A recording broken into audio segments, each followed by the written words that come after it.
On blast. And we are live. This is the Wrap It Up on Blast Raps postgame show. As always, my name is Sheldon Alexander, and this episode of Wrap It Up is brought to you by Clean Cuts Barbershop, 2013 Danforth Avenue in the east end of Toronto. Clean Cuts, the multicultural barbers that will always keep you fresh for any and all occasions. So go see Skip and the crew, and as a wise man once said, tell them that I sent ya. Check them out on Instagram at Clean Cuts Toronto or give them a call, 416-917-4833 to book your appointments now. We are here. We are live, Raptors fans. And this is the Wrap It Up podcast. As mentioned, my name is Sheldon Alexander, and you know what? It's a Sunday evening. Raps have lost 3 games in a row. I know the fan base might be feeling a little ways, and that's why we're here for you. Vent with us here. We want to hear from you. What's going on with the Raps? Raps lose their 3rd straight game as they fall to the Sixers 110-104. Again, 3 straight losses for your Toronto Raptors. A rematch game. Again, kind of got a little rivalry going now with the Sixers. The Sixers win, and I'm joined here. I got my guys here. I got Foots on the far side. Foots, what's up, man? Say what's up to the people. Salute, hello people, Twitter world, Instagram, and everywhere else. We're here. Q? What's going on, peoples? You okay, Q, man? You seem a little down. I thought Jack sounded sad from like the second quarter. Real talk. Real talk. Am I wrong? Did he not sound sad? Yeah, he did. He did sound sad. Sound like it was his last day on the job. Okay. Fair enough. Well, as mentioned, Raptors lose, and I'm going to start right here. I'm going to keep it very simple. I'm going to give you a stat, and I want you guys to tell me if this is just a coincidence or not, okay? Since Kyle Lowry has returned to the lineup, the Raptors are 0-3. Is this a coincidence or no? Coincidence. Foots, I'm going to start with you. I'll start with you, Foots. I'm gonna say it's a coincidence. Okay. We played we played 2 tough teams. I say coincidence Okay. because I feel like Hold on. I feel like While blaming it. Q's thinking, I'm going to also say that I want this question to be asked to the viewers as well. So if you're listening right now live on Twitter at Shell Chime Alexander in. or on Instagram at Sheldon Alexander, please let us know what you think. Raptors are 0-3 since Kyle Lowry came back. I'm just asking the question, not giving any answers. Yep. Coincidence or not? Q. I said coincidence for the first part because I think that would be blaming everything on Kyle coming back. Would be letting everybody else off the hook. Yep. Siakam hasn't been the same in 3 games, and he's still our number one. It's not like his touches went away. Okay. He just hasn't had it. Everybody goes through ups and downs, slumps and high, good games and bad games. So it's a coincidence. I don't agree with the rotation. Okay. The application of the minutes. Right? So yes, you have to get Kyle back into the groove and Serge. Yeah. But to then just put everything on them, like I said, like the saying goes, right? If it's not broke, don't fix it. Okay. Wow, I was gonna go. So Go ahead. Sorry. I cut Yeah, so I don't want to say, oh, it's Kyle's fault, right? Because that lets everybody else off the hook. Okay. I was gonna say back to life, back to reality. This is exactly who we are. Yeah. Because I think that I don't even think that it's the fact that Kyle's back or not. I think regardless of what lineup the Raps were throwing out there, these were going to be 3 very difficult games. And so if you told me that heading in, they were going to go 0-3 to Miami and to the Sixers, and what's the game I'm missing? What's the game in the middle? Houston, sorry. Yeah, Miami, Houston, and the Sixers. If you're going to tell me the Raps before this was going to go 0-3, I would have believed you. So I don't. For real? Yeah. I would have said. Gonna go, I would have said 1 and 2. Here's the thing. The Philly game, I saw this blowout coming a mile away. And I know the score says that it was a 6-point game, but this wasn't really a 6-point game. This is a Philly beatdown. Yeah, the Raptors went on, a 16-5 run to cut it late to make it seem like it was close. But this was not a close game. And the reason why I see this coming is because Philly, again, they're undefeated at home this season. They're also front runners. You expect them to play well at home. Embiid had a bad game last time against the Raps. Not like he played great. Not like he played great tonight. But at the same time, the crowd was going to be into it. They're going to be rocking. It just seemed like had all the makings of the Raptors losing that game. And I just think that, much like I think Philly's a good team, I think Houston's a very good team, and I think Miami's a very good team. So yeah, I mean, I can't say I'm stunned that the Raptors went 0-3. My issues here with Kyle Lowry being back in the lineup is I just think that the flow of the offense, for whatever reason, and if that's for Kyle to blame, if that's for Nick Nurse, if that's for Fred and Pascal for being more passive now that Kyle's back, I just think the offense doesn't nearly look as good as it did when Kyle was out of the lineup. I feel like they were running more sets. There's more ball movement. That's just what I see. What do you guys think? Like, what do you guys think of the offense, particularly with Kyle back? Definitely, I think there's been a lot of ISO ball and a lot of, I mean, nothing wrong with the pick and roll, but there's a lot of pick and roll, whereas the ball movement is stopped. Yeah. I don't feel like Gasol is leading the offense as much. Yeah. Or even sometimes not even getting touches going down the floor. Yeah. It just, there's a lot of standing around. There's a lot of just nothing wrong with 3-point shots, but it's not 3-point shots in rhythm. It's like end of the clock. Yeah. I have to shoot this shot. Oh, Yeah, I would say that the Raptors were doing a lot of things that they weren't accustomed to doing. Like the first half, we pointed out. I didn't know when was OG like a post up player. yes. Now, before Like you finish, it was sorry. Go before on. you finish that point, the OG finished with 19 points in this game. But further to your point, how is he getting those buckets? It looked kind of weird. Back to the basket, and we've never seen that before. No. Right, but again, to credit to Nurse, he was doing a lot of it in motion. Cross screens in the paint, and then he'd get the ball and then post up flashing, or it would be a straight post. But yeah, OG as the back to the basket type of player. And I don't know, I never thought that OG on Tobias was a mismatch Yeah. to post up, but hey, okay. Yeah, to me, I agree with you guys, right? Like the ball movement just isn't the same that it used to be. And if we kind of switch gears here now, shouts to OG because you mentioned, however he was getting the ball, and it was weird at a moment he had like 3 straight post ups. He was getting buckets. He finished with 19 points on 8 of 14 shooting, 2 of 4 from 3, but also Very got efficient. on the glass. 10 rebounds for OG, He was active tonight. 4 steals, Very active. super active, both ends of the floor, and that's what they need from OG Anunoby. But I think, but I think you can't. You know, what was it, 2 games ago? It was just Norm. This game, it's just OG. Yeah. Right. Through that run, it was 6 guys in double figures. It was Kyle and Siakam in sorry, not Kyle. Sorry, Siakam and Fred with 20 plus points. It was a team effort. Whereas now it seems like everything's kind of stalled, and it just seems like one guy is going and nobody else is going with guy. it. Yeah, I think too, and it starts with Pascal to me as well because he finishes 7 of 18 from the floor, 0 for 4 from 3, 16 points for Pascal Siakam. And stats aside, right? Because we try to give stats to back up the points of what we're seeing, but eye test alone, Pascal's game to me, and this goes back to last season when the glow up started. To me, his points and when he was at his best comes off hustle. It comes off him running the floor. It comes off turning defense to offense, cutting to the basket. I agree. Not when you just dump it to him and try to go ISO one-on-one. And I feel like now with the ball not really flowing as well, it's Kyle just passing it to him and letting him go as if he's Kawhi or as if he's DeMar. And that's not Pascal's game at this state.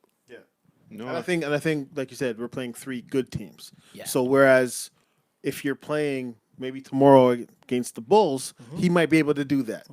But against Houston and PJ Tucker, tonight against Ben Simmons, it's not Against as easy. Bam. It's not going to come. Against Bam, same thing, right? Orlando and what's his name? Right? Jonathan Isaac. Jonathan Isaac. Yeah. Right.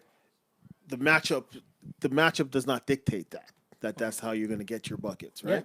Yeah. So, just again going ISO, or just clearing the floor and letting him go, or any of them, playing against good teams is not going to work. Yeah.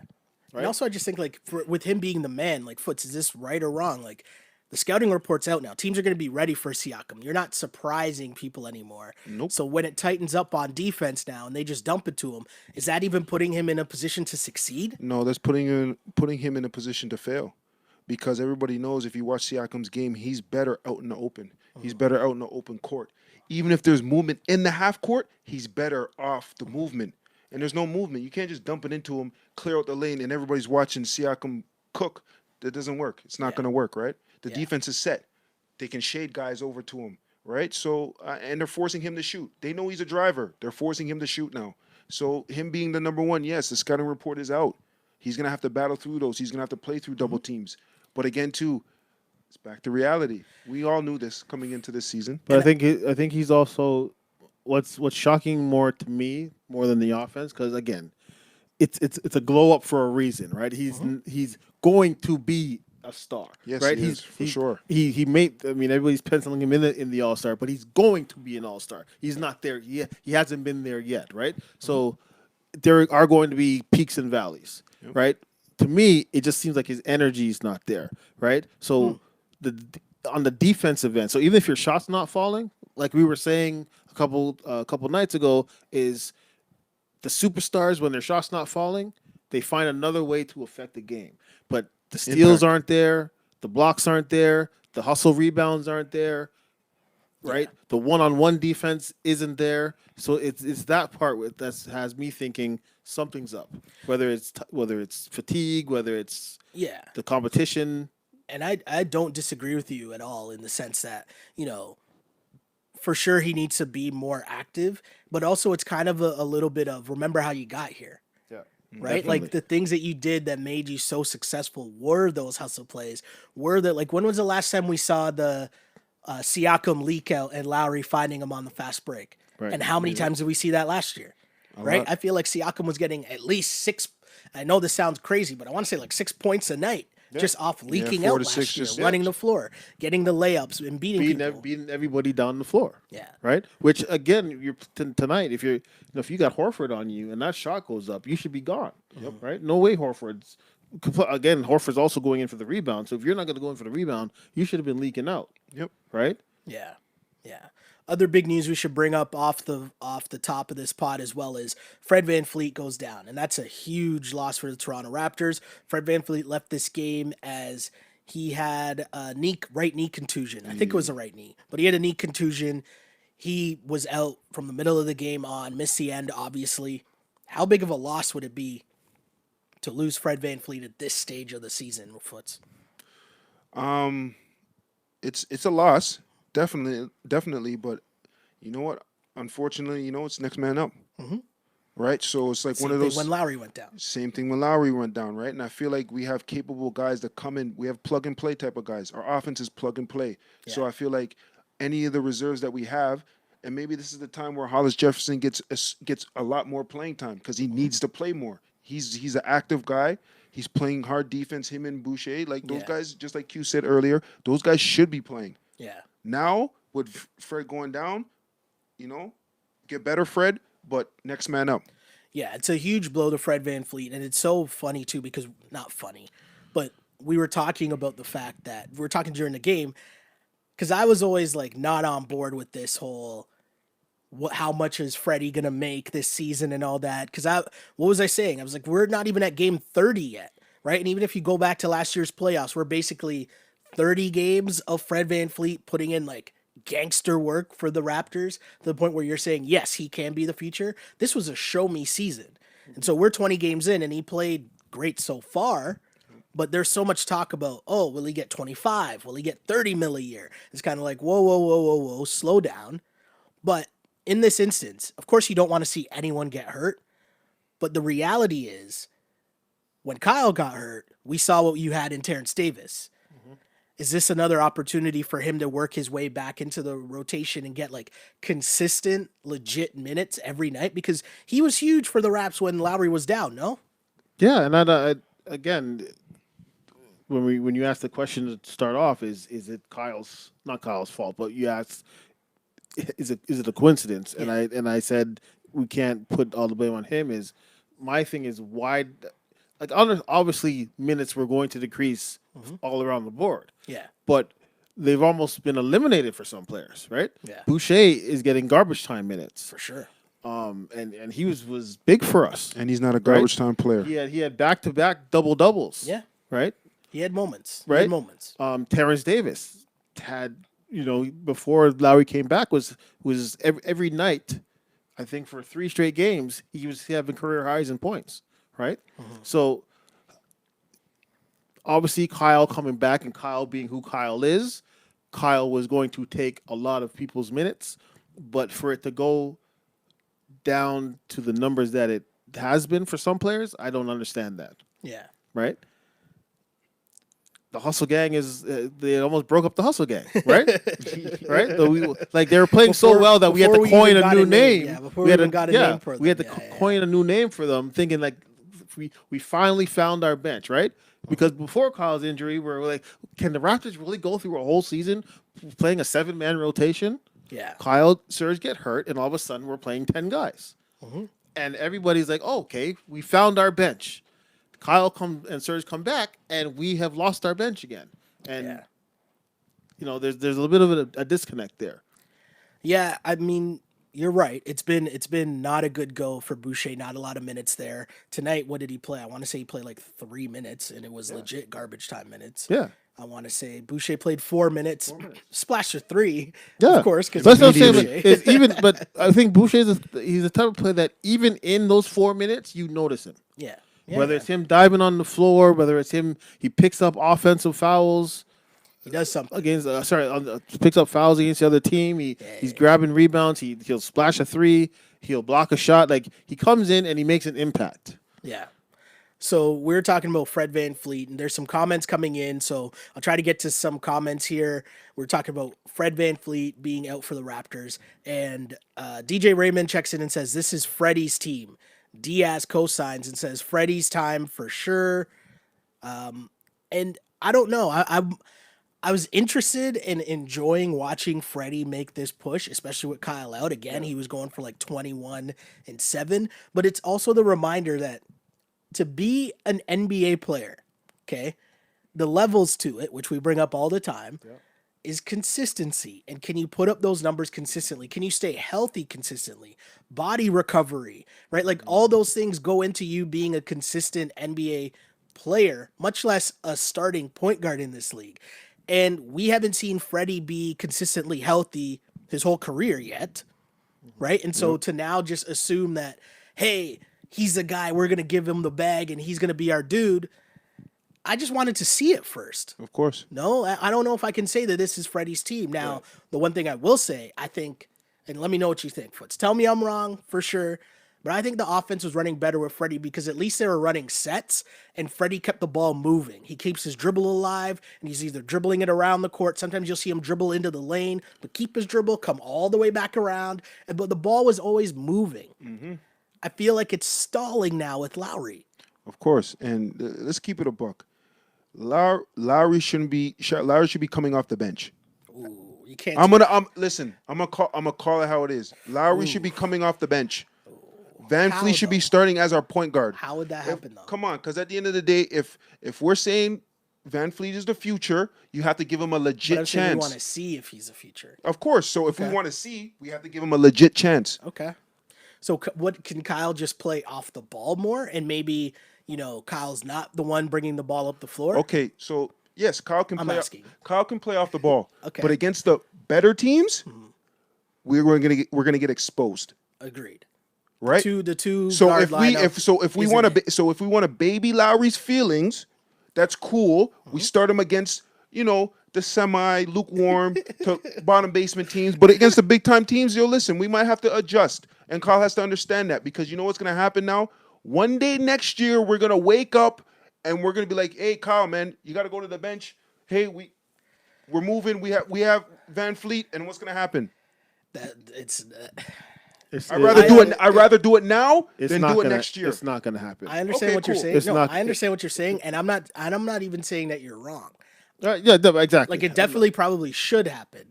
It just won't because he's before Kyle goes to the bench. Masai and Bobby will have to get to the phones and make a trade. It's not going to happen. Then So let's what- get Bobby. Let's get Bobby Masai ready then, because Well, at the end of the day, I'm proactive. Yeah. You're gonna have to have this conversation with Lowry at some time.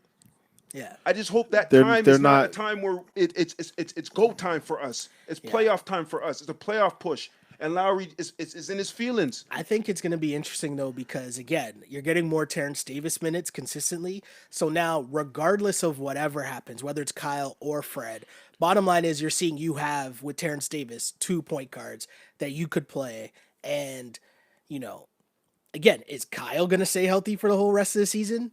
No. I doubt it, right? So it's just a thing where we're in a good position right now because we've seen that we have point guard depth.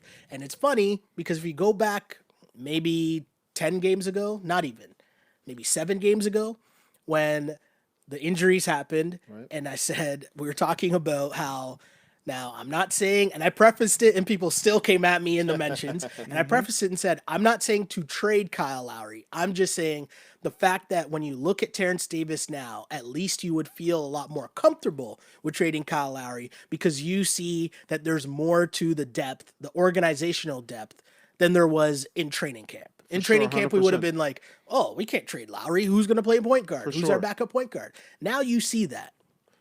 Now 0-3 since Lowry's come back, and people are like, oh, the mentions are crazy. It's all trade Lowry, do this, do that. And maybe trading him is excessive. I just want an honest conversation and talking about decreasing minutes. Yeah. Because he is up in age. Right. We can decrease minutes and still still starting. Definitely you're still playing starter minutes. Definitely the minutes. And that's why I was saying that you're going to start both because Fred deserves that role as starting point guard, but Kyle is not going to the bench. So you start both, but then throughout the second and third quarter, you mix it up. So Fred should be playing with Terrence Davis, stagger minutes, right? Kyle with Norm, right? And you stagger the minutes, and then going down the stretch. If Kyle and both Fred and Kyle, you just see who's hot, which is what they do anyways with like OG, Norm, whoever. Exactly. Yeah. But that's to me that's what should be happening. Yeah. Because you're at a disadvantage playing 2 guys who are even small for the point guard position. For sure. Small for the position. Throughout the game together. And you saw those matchups tonight, right? Yeah. Like Kyle Lowry was guarding ugly. Tobias. Tobias at times, like, Ben at times. That can't work in a playoff series. And that's why like the last game against Philly, Thibault, Ennis, all those guys that didn't do nothing because there was a bigger guard. Norm was on them.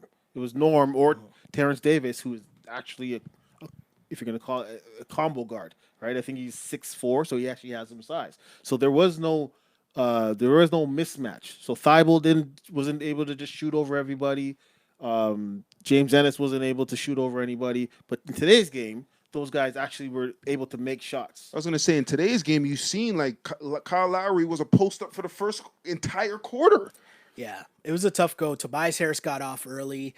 He went to work early. He finished this game with 26 points, but a lot of that damage came in the first half. Yep. First quarter, especially when Philly really got out to that run. And it was the second quarter run where Philly went on, what was it, like a 20-9 run by the Sixers.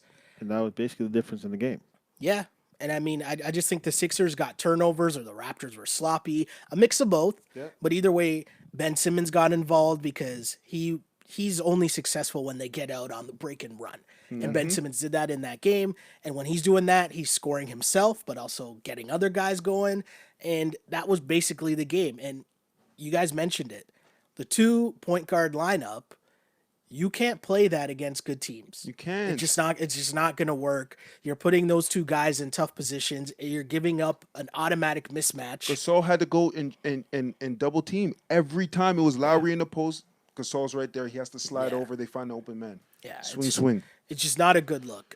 But one of the reasons why Kyle Lowry has been a fan favorite is for his feistiness. And I'm seeing on Twitter right now, Marcus Hayes, who is a columnist for the Philadelphia Inquirer, tweeted, Kyle Lowry exiting into the tunnel after a loss responds to heckling fan, quote, "Come see me," about 7 times while being restrained by teammates. Quote, I live at 20th and Lehigh. Come see me. Kyle Lowry talking to Philly fans. South Philly, Chile, chill. Right? Even though what we do is wrong. Right? Kyle Lowry. I'm surprised Kyle don't have the big beard. No. That is a tradition. No, it's a different era, though. No? I guess. Did he come up in that era? I guess he came up in that era. He came up in Come that on. era. Yeah, come on. It is cool hearing the flip side beats going on while they're playing the games, though. Tough loss for the Raps again as they lose 110 to 104. Tobias Harris, a high score with 26 points for the Philadelphia 76ers. I thought the Raps still did a good job on Embiid. He only had 10 points in this game, 8 rebounds, 6 assists, 7 turnovers. Embiid still can't hang with Marc Gasol. And I know people are going to, you mentioned it, Foots. Gasol finished with 0 points in this game. He went 0 for 6. Big egg. He laid an egg today. I guess he was getting them back. Embiid was getting them back. No, he didn't. No, Embiid didn't get them back. No, 0 for 0. Not at all. It's not not at all. It wasn't. It's not equal. It wasn't defensive. Mark is not. We don't need Mark to score. They need Embiid. I don't think Twitter land's trying to hear that. I'm not worried what Twitter has to say. Right? We don't need Mark to get For 20 sure. and 10. If Gasol right? gets For 6 points, we're happy. Yeah. But okay, but 0 is 0 sus. points. It's whack. No. 0 Okay, points. we is can look whack. at the rebounds. Like he wasn't. Zero. It's 30 points. 4 rebounds he had. Forget the points. 4 rebounds. But Gasol's Gasol's job against Philly. 30 minutes. Gasol's He's a big man. Gasol's You're supposed job- to wake up out of the bed by No. accident and get 6 defensive rebounds. He had Gasol's 4 rebounds. Gasol's job against Philly He has is to make sure Embiid has that type of So box Q, score. he's out there for 30 minutes. As long as Embiid has that type of box score, What box I'm score happy. does he have? Embiid had 10 points, 8 rebounds, 6 assists, 3 of 7 shooting. And we still what? We still lost, right? Yeah, but Come on, guys. I'm not putting that on Marc Gasol- Mark. My big who's playing 30 minutes. I don't mind. We do pay him for Embiid's stat line, 1,000%. Yep. But you can't have 4 rebounds when you've been playing for 30 minutes. But you just said he's been running out, having to double team all types of mismatches, so he's not in position to Did Philly miss shots tonight? to get. I know Philly missed shots for today. sure. So you're telling But Marcus- me but OG. hold You're on. telling me OG has 10 rebounds. OG can get me 10 from the 3. You're the 4-5, and you're closer to the rim, and you can't get me more than 4. I'm just saying. But Marc Gasol has never been on the Raptors since he's been on the Raptors. He's never been that kind of rebounder. What a 7-8 rebound a guy? No. Not really. If he gets into double-digit rebounds, we're like, whoa, great game for Gasol. Okay, so I'm gonna have to flip side and join And I the also- Twitter guys that are and that I also are on think the Mark to ship him because I also think the matchup also dictates that because Embiid does not go into the post against Marc Gasol. Embiid is always at the 3-point line. So with Mark now guarding him at the 3-point line, he's not under the basket to get rebounds. I'm sticking to my words from last year. I don't care what Marc Gasol does this year. He already earned his money from last year, 1,000%. and we're paying him this year for last year. And as long as he continues, because remember, Embiid Embiid had the 0-point had- game, and then Embiid went out and had 27 and 17 against the Knicks, 32 and 11 against the Pacers, What did he 16 have and last 11 against Utah, 26 and 21 against Washington. He sat out last night's game. He was hurt, and then played tonight and had 10 points and 8 rebounds. yeah, it's great. So Marc Gasol- it's great Marcus, defense. no, Marc That's Gasol all- did his like, job. Marc Gasol's only reason, and Masai will never admit this, but I'm pretty sure the only reason they got Marc Gasol was for the matchup against Joel Embiid in the playoffs. No, I hear you. That's what I think. I don't know. But at the he end of played the great day, defense against Embiid. I just would like more rebounds from my center, you are correct. who's playing 30 minutes and is on the floor. You're totally correct. You're totally correct. And hey, that's why there's rumors of Tristan Thompson. We'll save that conversation Yeah, for fair another enough. day. You're right, though. I hear you. I hear you. Of course, your center should be getting more rebounds than that. Of course, he should. But as long as he keeps Embiid's not getting those 20 and 10s, 20 and 15s, whatever, I'm okay with And even Embiid, I'm sure Embiid, what do you say? He had 8 rebounds or something like that? I'm sure most of that was against Ibaka. Yeah, Gasol was in foul trouble early on in this Yeah. game, right? But let's get to some more comments here. People, let's see what is going on here. Diaz checks in and says, this is still Kyle's team. There's a solid argument going on between Freddie and Kyle in the group chat right now. Exodus Movement says, you're right, ball movement kept those men moving, and now shit changed up. Also says, stop, Kyle has to start. Pastor Wesley says, Kyle can assume D Wade's role from last year. Look at the similarities in age. It's an interesting point. D Wade, if D Wade came off the bench in Miami, then Kyle can come off the bench. Yes. But the only thing I'll say is Pat Riley, what are you telling Pat Riley? And Spo, and really Pat Riley, compared to what are you telling Nick Nurse? Nick Nurse can't tell Kyle. And I still think he's gonna have to get Masai. But I still think Masai can't even tell Kyle. I still think it's different. Masai can, but look at their relationship already. Masai jokes around about it all the time. But Kyle I think their hates mind, me, Kyle doesn't like me. Kyle and D Wade's mindset are different. I think D Wade knew he was done. He went back to Miami and like, I'm gonna help this franchise that, move on, and I'm gonna mentor guys. Kyle's still thinking I can play. I'm the all-star on this team. Someone on Instagram says Kyle ain't coming off the bench, even if it's the right basketball move. Nick Nurse doesn't have the cojones to pull the trigger. Wow. You need big cojones. Like it's not. First off, look, it's not gonna happen. It's not gonna happen. Okay, but I don't think Norm or anybody else has earned the right to start over Lowry. That's also for sure. That's another thing. That's also for sure. So, like I said, you start them both. If it matters to them and it keeps Kyle happy, start them both. But throughout the game, you got to go with there's the young guy lineup and then there's the more veteran guy lineup. So you play Kyle and Norm and Serge. You play Marc Gasol, Freddie, Siakam, Terrence Davis. Yeah. And those two lineups do different things, so you're playing a different play style. Yeah, exactly. And it also keeps the other team off balance because you got the run and gun team and you got the half court pick and roll team. How do you defend that? How do you game plan against that? No, for sure. No, I agree with you guys. But the conversation has to be had. And it keeps anybody happy for sure. Decrease minutes for sure. And these guys are gonna have to grow some kahunas because at the end of the day, the Kyle Lowry situation is not going away. But it also depends on what you want and what the organization wants from this season. That's it. Because I think they're still torn.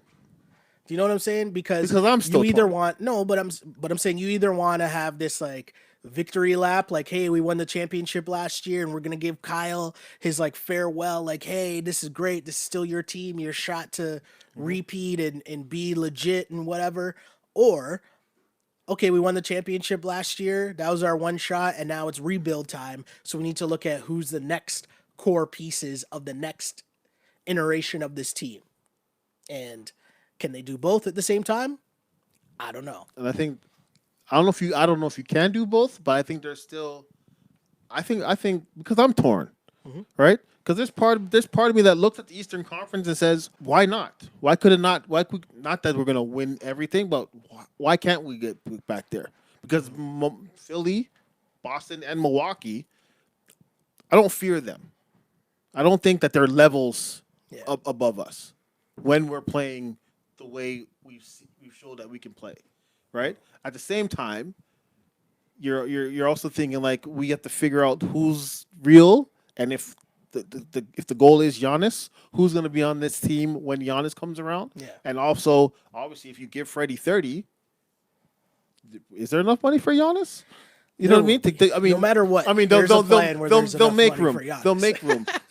Obviously, they'll make room. But what I'm saying is, then you're gonna have to you have to see like, okay, well, if he's getting 30, who's coming off the books, right? More comments here off Instagram, and I want to get to your thoughts on this, guys. Someone says it doesn't matter if Gasol laid an egg; the offense doesn't go through him.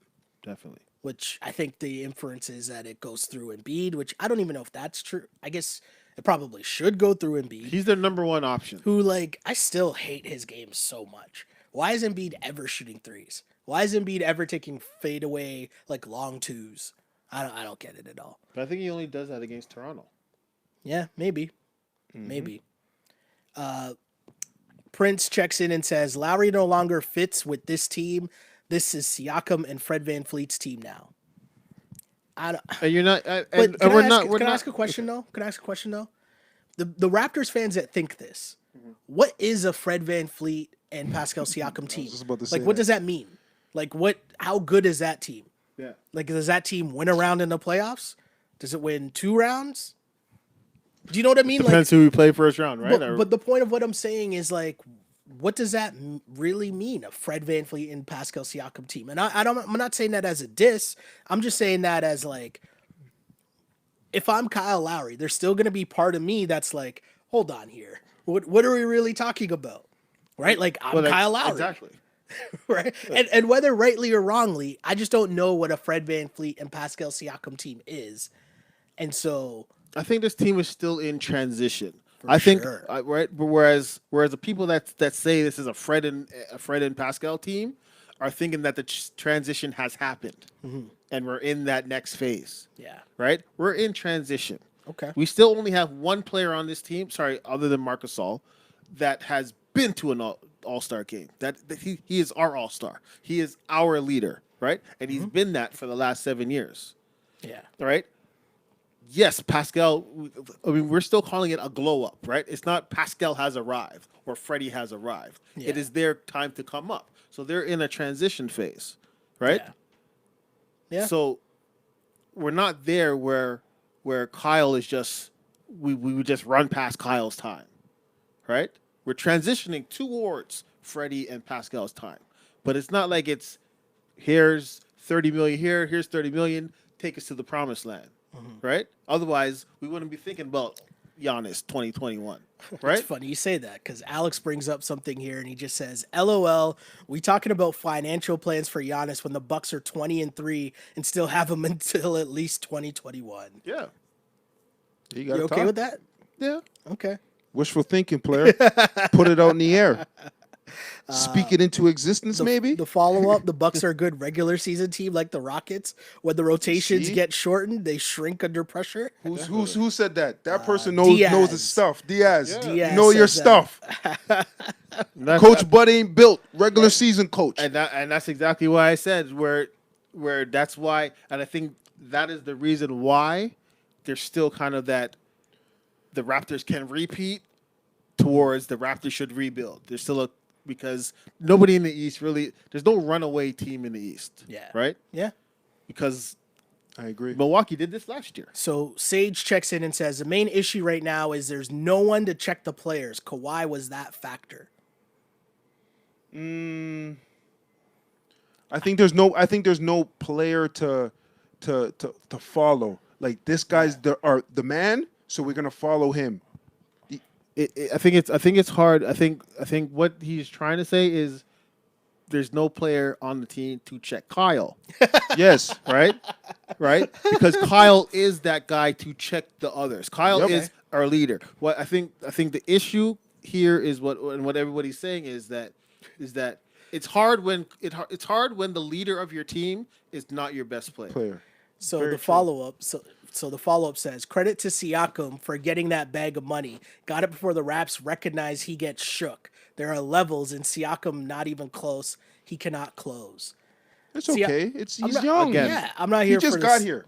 Yeah. And I'll be honest, I fall on the side where normally I'm like, yo, Siakam doesn't earn the bag. Like, to me, I was always a guy that said, yo, DeMar, I'm not giving him max money. He's not a max player. In my mind, max player means blank, blah, blah, blah, blah, blah. And eventually I had to get over that because the reality is if Ben Simmons is getting the bag, if Jamal Murray got the bag, you can't look at Siakam and not give him the bag, Thank you. He has a ring. right? So You know what I mean? I know that Siakam is a max money guy, and with that comes expectations, Responsibility. and responsibilities. But we know Siakam's not there yet, right? Like you're doing this as an investment and trusting the process that we've watched him put in work year in, year out, and develop, And he did it. And he will continue to do that. But he also did it when it mattered, right? So he's been through a playoff run, being our second best player, and put up numbers in the playoffs. For sure. Whereas Jamal Murray, Ben Simmons have not, Correct. right? So it's not about. I think the depth. I mean, the good part of the run we went on when Kyle and Serge was out was we found out that we have depth. The bad part is they were already planning the parade. They were planning the second parade to make sure we get it right this time, right? So we seen him do it for 7 games, or for better part of 7 games, being our best player and being in the MVP conversation. And 3 bad games later, everybody's like, "Oh, he shouldn't have got the money." And you can't. We have to stop flip flopping like that. Yeah. Yep. And I'm good with the investment that is Siakam. All he's shown is that he works. He works. He's in the lab. He wants to get Oh, better. that's a great investment. We got to do, and I say we as in a collective, like in terms of the organization needs to put him in a better position to succeed. And right now, that position is not we dump it to him and have him try to go ISO one-on-one. Raptor Homer checks in on Twitter and says, "Am I worried? Nope. But that defensive intensity in the last 7 minutes should be maintained." Agreed, but I'm not going to read too much into that. Like the Sixers' second night of a back-to-back, right? And like it was a blowout. Again, the Sixers aren't that good. They couldn't handle a college press. That's basically what it was. I don't disagree with that. Right. The Brett Brown, not a good coach. I mean, they called a timeout after they seen the Raptors were going to press, and the play out of the timeout was not to give it to Ben Simmons, your point guard, not to give it to Raul Neto, your backup point guard, but they gave it to your small forward Tobias Harris in the backcourt. I don't know how that happened, but that's obviously not the play you want to run coming out of a timeout, knowing that a press is coming. So I'm going to ask something because I think that the starting lineup should probably change. I just think against good teams, you can't play those 2 guards. And you mentioned that no one has really come forward and like taken that spot either. And most observers would assume that it's Norm that would get the call. No, but I'm saying most observers would assume that it would be Norm that would get the call. Norm's the one that has already started when Kyle went down. Right. But could it probably be Rondae? Definitely. And like OG plays the 2? Yes, that's exactly what I was going to say. Anytime you are playing a big-time player, a Ben Simmons, a Kawhi, a LeBron, Rondae needs minutes. He is our best defender, best on-ball defender. I just think that he's scrappy. And the Raptors, the way that they play, especially with Gasol and Siakam as the front court guys, it's very finesse, right? It's very like perimeter oriented. It's very, you're either driving and laying it up. There's not much of a power game involved in that. And when these games get tighter, and especially come playoff time when possessions matter and they're more valuable, rebounding is key. Getting offensive rebounds, defensive rebounds, diving on the floor, extra possessions, just muddying up the game. And making the other players work. Yeah. And I think that's what Rondae brings, especially in these games when, And again, I'm not saying send Kyle or Fred to the bench, but Rondae comes in. You're saying more minutes. Rondae is the first person off the bench in those games, and Kyle and Fred throughout the game get split up. So Lisa checks in and says, Kyle is the heart of the team. It's okay. He doesn't have to be the Siakam or Fred alone team. It's their team. And what is this with bashing Kyle? Kyle was the one keeping the team in the game tonight. Come on, guys. Yeah, Kyle had a good game. He shot 50% from the field. He shot 50% from 3. He played a great game, but again, too, a hometown cookie maybe? Sometimes I just think that it's the way that Kyle goes about it, right? And there's stats, and you mentioned last pod, you were talking about empty stats, right? And I'm not saying Kyle had empty stats, but I bring that up to say sometimes when you look at how he's getting his points, and he got to the line 8 of 9, right? A lot of free throws. Yep. A lot of that is just being done by Kyle alone. And you look at the assist numbers, he led the team, had a team high 5 assists only. That's not enough ball movement. That's not enough field goals off of assists. But even last year, he led the league. Sorry for cutting. Yeah. He led the league for a good chunk of the season in assists last year. What happened to that? Even the start of the season. But I think, like I said, these last 3 games, it has been more than just Kyle. It's been the whole team kind of struggling. Yep. Yeah. And I think when Kyle sees that, that's when he starts driving to the basket, trying to get fouls, getting to the line, and he does that. So, yes, the assists were down, but also, again, the movement was down. The ball movement, the team offense. Siakam wasn't having a good game. Fred was out of the game. Mark wasn't shooting the ball. right? So there really wasn't that opportunity for him to get those easy assists, right? So, and they were down 20, and the reason why you need a Kyle Lowry, well, this team needs a Kyle Lowry, is when things are getting tough. You know he has the mental capacity to just, okay, I'm gonna try and will us. Bully through. He's the one guy is going to try to at least fight through the hard times. So Sinova 6 checks in and says the main issue with Kyle and Fred lineups is that they're trying to do similar things on the court that worked when Kawhi was there, since he had that gravity, but it doesn't work as well anymore. It's an interesting point, but the thing I really want to get into with the Kawhi not being here, the biggest thing when you go back to last year, and the biggest thing with any superstar, right, is the pacing of the game, the way that they're controlling the game. What I mean by that is the Sixers, how many times did the Raptors get blown out all last season? Maybe 5 times? Maybe? I don't know, right? But the point I'm trying to make is the reason why that didn't happen was because when a lead got to like 15, Kawhi says, okay, I'm getting the next 3 buckets to cut this lead back down to 10 before the second quarter ends. Or I need to make a stop right now and get to the line to stop the other team's run, right? And there's just moments, and any superstar does that. We witnessed that with Kawhi last year, and I feel like this year, these guys are all trying to do the same thing so far because we don't know what the food chain is yet. Do you know what I mean? So it's like, okay, we need a bucket. Things are spinning out of control. Ben Simmons is feeling it. Philly's going on a run. Okay, Kyle's going to come down and try to take that deep dagger 3, or your favorite Foots when he drives and just like throws himself into the defender trying to get to the free throw line. It's just not the same. But they need to not do that, right? And just run offense. They need it's ball movement. Just like we were talking about earlier on, it has to be ball movement. That takes it away, because when we're talking about Kawhi was doing that dolo by himself. He would go on personal 9-0, 12-0 runs, and then make sure, hey, I'm going to stop the clock and get some points by going to the line 2 or 3 times, right? Yeah. So we don't have that element, obviously. So we just got to move the ball around, and everybody gets a touch, and whoever's hot, shoot the ball, right? So, yeah. Super interesting point in the season for the Toronto Raptors as they fall 110 to 104 to the Philadelphia 76ers. Raptors fall to 15-7 on the season overall. They've lost 3 games in a row. The record on the road is now 6-5.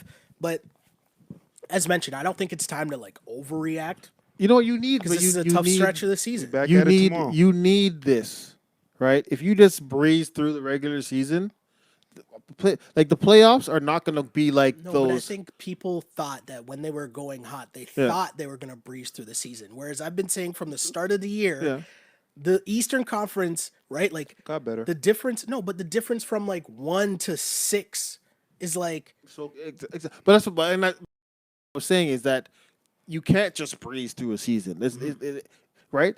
Milwaukee had that last year. Milwaukee had the best record in the league, right? Mm-hmm. What happened? We went 4 straight against them, right? Yeah. So you need this adversity, right? Because diamonds, right? The diamond in the rough mentality, right? Yeah. This is how you get to that next level. This is right. You go through this because maybe this is where the team figures out that hey, it's Fred's team, and we need to move on from Kyle.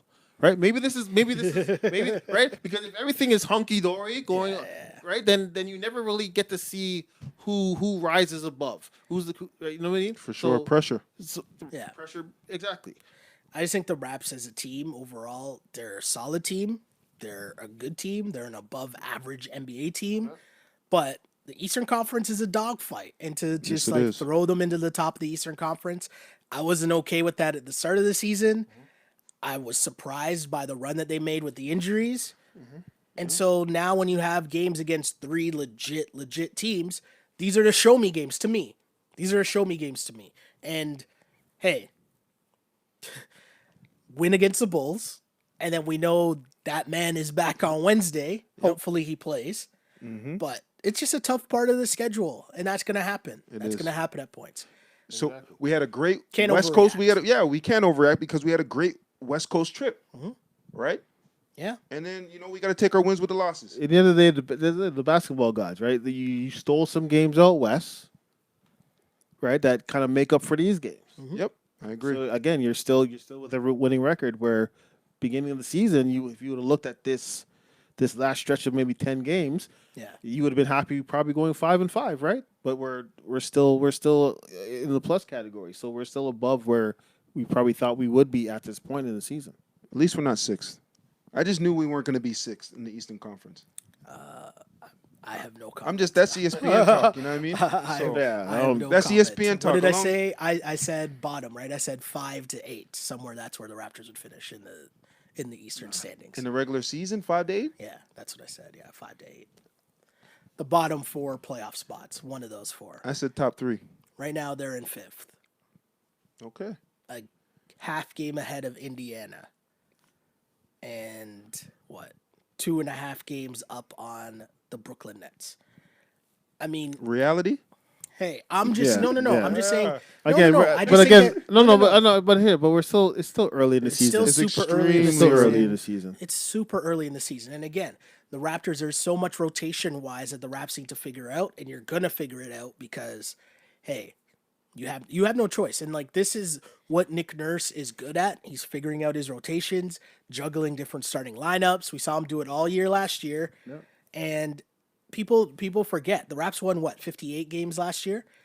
If they played their whole team and ran it out there, they could have won like 64 games. Yeah. Like if they went out every game, if there's no load management, because we only talk about load management, we don't talk about like the 20 games that Kyle also missed too, right? Yeah. But if they ran out their whole team fully for a whole year, right? So we got 60 plus. I just think it's weird because we got to kind of react to what happened last year in the sense that last year's regular season didn't matter as much because we knew it was about the playoffs. Mm-hmm. But now as we come back to this year where obviously it's not championship expectations, it's a different kind of vibe, but the regular season wins do matter when you're going to be jockeying for position because you want to play Philly at home again in that game 7 and not on the road, right? You want to play Boston at home, not in Boston. Same thing with, right? So it's interesting. So all these wins, they need to get back to the winning ways. Of course. But like I said, nobody thought going into that LA game you're going to come out with a win, right? Against the Lakers, agree. Right? So again, the season has a funny way of balancing itself out. Yeah. Right? You steal a win here, you shit the bed over in this sure. game, right? In the end, I still think they're getting home court advantage first round. But, I'm saying that not knowing what Vic Oladipo. But also, when he's come, every that 4-5 is dangerous. If we're talking a 4-5 if Miami's going to continue their run. I'm saying you're talking a 4-5 matchup with Philly. You're talking a 4-5 matchup with Indiana. Those aren't easy teams to play not against, at right? all.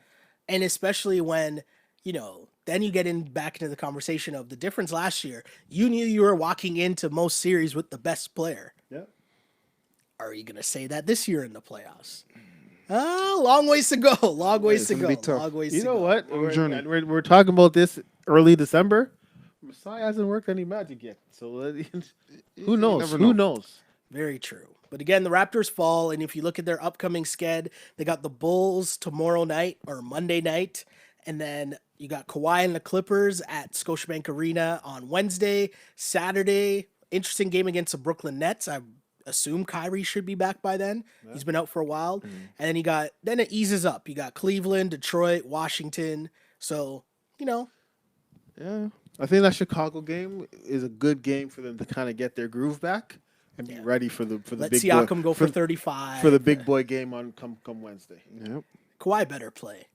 Yeah, I think he has to. He better play. I don't think Doc wants to give up any more money. He better play. Him and PG. I'm starting this campaign from before. I know there's still like 3 days before, and we'll talk about it on tomorrow's pod. But like, if you boo Kawhi Leonard, you need to check yourself elsewhere. Yeah. Like, I'm not here to tolerate. Like, I understand you can be salty that the man left, but I don't even know. Listen, man. I don't even know about that one. I don't think that you should be, but I'm saying if you are, that's on you to choose to be negative and not remember the happy times that he brought the city, along with the rest of the squad.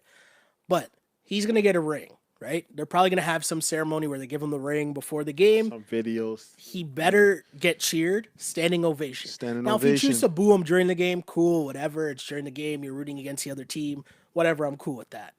But there should be no shenanigans, no nothing. I agree. And I still think there should be a statue outside Torontonians, just outside the Scotiabank. just show Kawhi that we're a class act, man. Yeah. Real talk. Agreed. But hopefully you didn't boo this podcast. Then boo us behind after. Hopefully you didn't boo this podcast. Hopefully you enjoyed it. We brought you some levity after a tough loss by the Toronto Raptors as they fall. But Foots, where can the people find you if they want to hit you up in between games and appearances on this Wrap It Up podcast? On social media, Eastside O, and at DDS Caps. And you see the logo in the back there, right? The DDS Yes, Caps, sir. Q. You can find me in my personal Instagram and Twitter, simply _just_Q. And then, of course, always hit us up. Check us out at DDS Caps. Again, on all social media. I like these comments we're getting late on Twitter here. So Tammy says, seriously, who the hell would boo Kawhi? JC says, I'm secretly bitter about him leaving, but wouldn't express it publicly or boo him, LOL. I respect that. I like that. I like respect that. And Raptor Homer says, those who boo Kawhi, they don't know basketball.